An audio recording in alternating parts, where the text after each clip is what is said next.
That's what we've been calling you, in-house. You're the Poultry Peeps coming on Saturday. We're so glad you're here. Thank you for coming. I like to let you know what's going on at the store and what I do, what we do at the Natural Gardener. First of all, I'd like to do a survey. How many of you have never been to the Natural Gardener? Yay! Welcome. And the rest of you have been to the Natural Gardener. Thank you very much. I see familiar faces. And so we've been here, like 15, 20 years, something like that. I don't know, 50 years. No, it's about 16, 17. I think we just had an anniversary of the 15th year a couple of years ago. So I've only been here 13 years. And I'm the horticulturist here. I teach classes on organic gardening. And along with that come questions like, how do I keep my chickens out of the garden? You know, and we teach a lot of free classes. This morning was one on trees, and we have one, you know, on rain gardens coming up and native plant maintenance coming up. So be sure and check our calendar of free classes before you leave. Also, we're going to be giving you a 10% off coupon for everything you want to buy today. 10% off everything except what's already on sale and bulk items.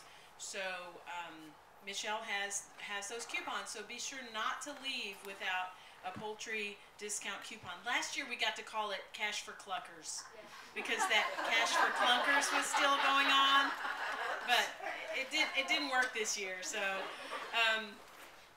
this year it's What the Cluck. Yeah, that's our catch thing. So one thing that I know Michelle's going to elaborate on a little bit more is plants that chickens can eat. My understanding is, and I don't have chickens at home, so I feel like a little fish out of water here. But, you know, I've been with these chickens here, and there's stories that when I was a kid I was knocked down by a rooster, you know. And, you know, so there's been an ongoing relationship with chickens. And I do like eggs, so, but as far as I don't think I could, you know, do the cleaning and the preparation of a chicken. That would be hard for me. But as far as plants that chickens can eat, there was a list that maybe Michelle can make available to you, or already has made available to you from Tucson. The fellow Bert Lancaster? No, Brad Lancaster, not Bert Lancaster. Brad Lancaster does this rainwater harvesting series of books, and I think we may actually have those books. But he also had that website about what, with a list on it of what plants in Tucson that chickens can eat. And of those plants, I have a great sample here. The prickly pear, of course, we can eat it too.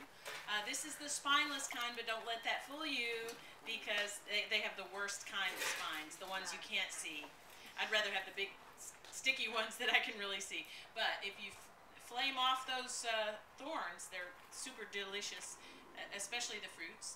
The pomegranate is wonderful, wonderful, and there's a tree, there's an example planted on the grounds right around the corner if you want to venture that way, or if you want to go around that way near the Virgen de Guadalupe, otherwise known as the Virgin of Guadalupe. Guadalupe, right? Is that how we pronounce it? Guadalupe. Virgen de Guadalupe is the proper pronunciation.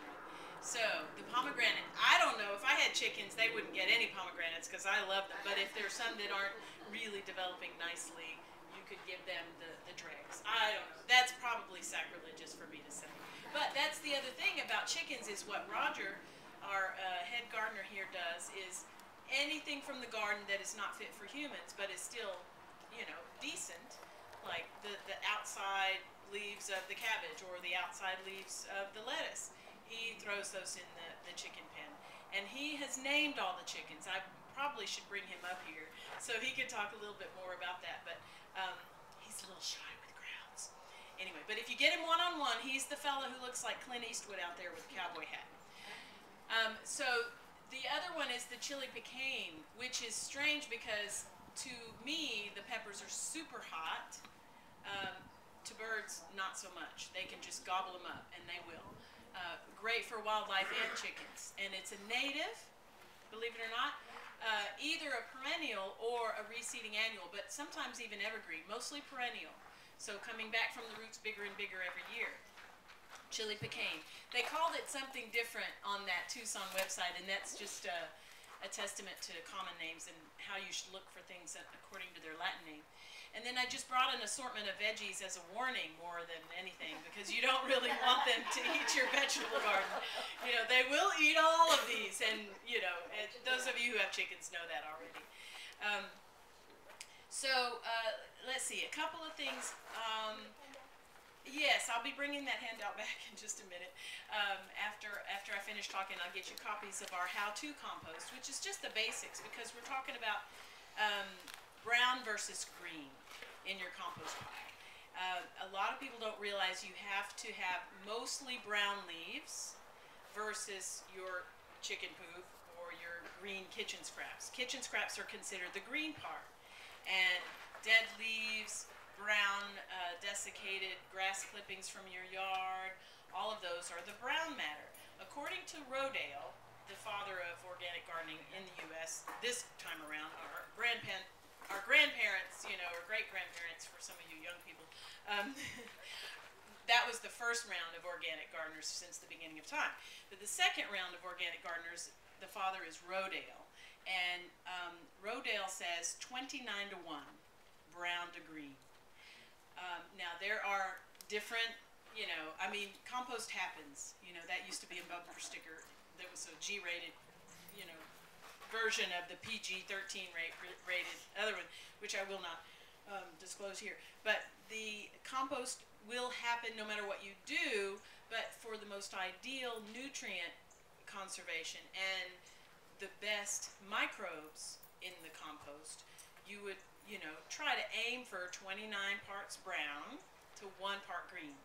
And that green part is, like I said, the chicken poop, or the chicken manure, excuse me, or the kitchen scraps, and with air and water, which means you water it like a plant, a very sensitive plant that likes a lot of water, and turn it regularly. And there aren't any vegetable scraps that chickens won't eat, probably. Roger said there's absolutely nothing they won't eat. Yes, sir? Can you translate that to like a 5-gallon pail? How many 5-gallon pails of leaves would you put with a 5-gallon pail of food scraps? 29 5-gallon pails of brown to 1 5-gallon pail of green. Yeah. Yeah, that's a lot. But this is ideal. We're talking in ideals. My compost pile at home is not 29 to 1, I can tell you, but it's just to give you an idea of how much bulk you need in there, bulk brown matter. Because what happens if you get too much of the green matter is it really starts to stink, and it never dries out. It's really soggy and nasty, you know, because a lot of times people just have kitchen scraps. And if you just have kitchen scraps, well, I mean, you feed them to the chickens, right? Yes, ma'am. Well, I looked it up on the internet, and if you get the Starbucks coffee grounds, which they give away, that's considered the green matter, and it really smells good. Oh, there you go. So if your compost pile starts stinking, go to Starbucks and get their it's a wonderful source of nitrogen, and it's acidifying too. So that's the other thing about our soils around here. How many of you are avid gardeners? Okay. How many of you are moderate gardeners? Okay. So how many of you are not gardeners at all? Okay. We have classes for you. Come join our classes, and we have tons of free information inside too. I'm sorry, I'm not a linear person. If you haven't noticed already, I jump all around, so I apologize for those linear thinkers out there. So where were we? Yes, the coffee grounds from Starbucks are a lovely addition to help us. Any coffee grounds from your kitchen. You don't have to go to Starbucks. And you can use that to slightly acidify the soil. Now, if we're going to talk about gardening, we have alkaline soil out here, okay? Unless you live in Bastrop. It's limestone. What do they use in acid soils to make it less acid, more alkaline? Lime. Well, we have it. You know, limestone is our base here. Even to the east, Austin, where you don't have that limestone shelf, it's still alkaline. So most things like neutral to slightly acid, including